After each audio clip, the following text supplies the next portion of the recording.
All Manipur Working Journalists Union Amwju has served legal notice to People's Union for Civil Liberties PUCL demanding immediate withdrawal of its report, which the union described as defamatory, unverified and damaging to its reputation.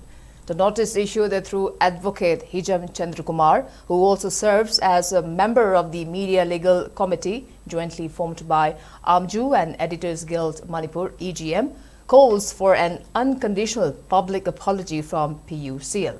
The PUCL report, which purportedly presents media testimonies on the Manipur conflict, allegedly contains several serious and baseless accusations against Amwju.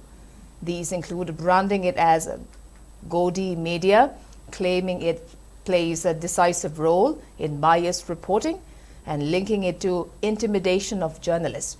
The report also accused the union of exclusionary membership practices and used what Amwju termed communal and irresponsible language, such as referring to Imphal-based media. In its response, Amwju clarified that its membership process strictly follows its constitution, state DIPR guidelines, and national laws governing working journalists employed by RNI-registered publications. It stated that PUCL failed to seek its version before publication, violating principles of fairness and natural justice. Advocate Chandrakumar said the report has caused immense harm to the union's credibility built over decades.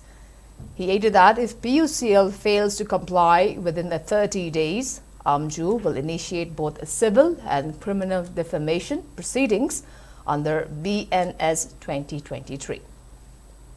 The joint statement issued by Amwju Secretary and EGM Secretary reaffirmed its commitment to defending journalistic ethics, protecting press freedom, and ensuring the safety of journalists in Manipur.